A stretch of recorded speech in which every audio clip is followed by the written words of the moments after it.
Hey everybody, this is Larry. This is day 18 of the Leetcode Daily Challenge. What does this mean?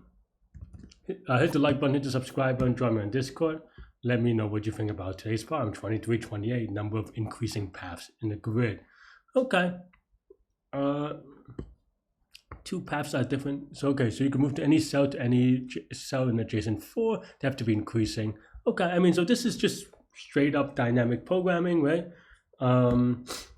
First mod.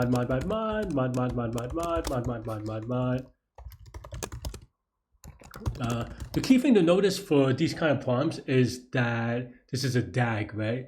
Meaning that it's directed, is asynchronous, so there's no cycles, and well, just a graph. And each edge or each node has 4 edges, up, down, left, right. So this should be good enough because usually longest increasing path in a DAG one's pretty much linear in the size of the input, right? So the size of the input, so that's going to be good. So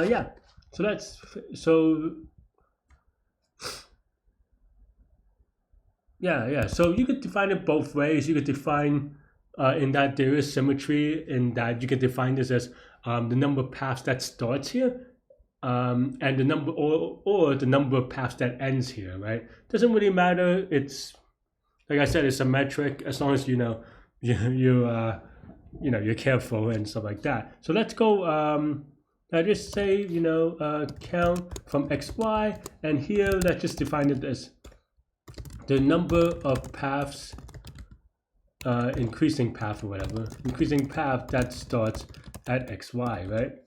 Okay, so then here we should also set up directions, meaning up, down, left, right in some order.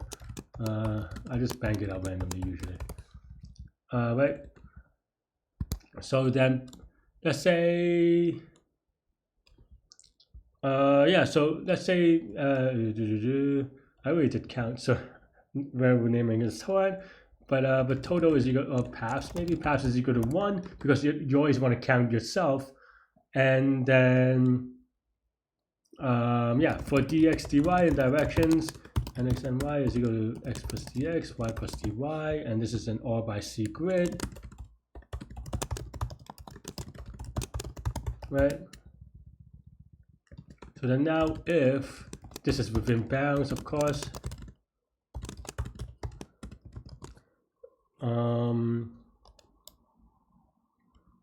and it's increasing, so if grid of xy is less than grid of nx and y, then we can just do paths we added to count of nx and y. And the reason, of course, that you can do this is because there's no cycle, so you don't have to worry about infinite loops and stuff like that. You can only go up, in the right direction.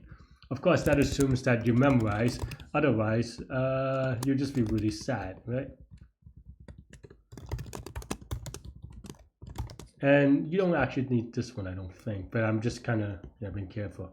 Let's run it real quick. Like I said, we haven't memorized yet. That's paths or paths? Oh, whoops. Oh, yeah. Okay, well. And then, of course, we sum it over all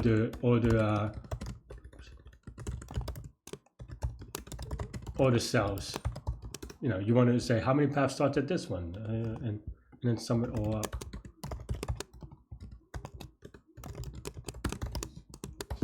And yeah, this should be good, except for the memorization part, obviously, So let's memorize. Of course, hopefully this is an easier one than the last couple of days.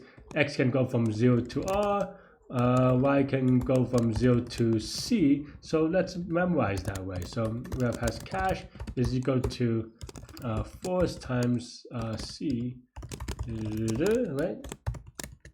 And then cache is just the same way. And and of course you have to actually use it. So if it has cache of xy, then we just return cache of xy, assuming I wrote that correctly. Otherwise, after all that,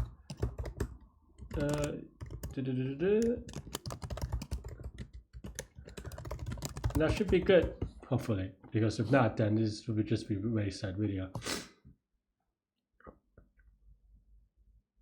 Cool. That was pretty painless. 1174-day streak. Yeah, that was pretty fast. Like I said, that this is linear. In that this is all times C, which is linear in the size of the input. Yeah, that's all I have for and also both time and space. Yeah, that's all I have for this one. I gotta catch a bus to Bushike. So yeah, that's all I have. Stay good, stay healthy to get mental health. I'll see y'all later and take care. Bye bye.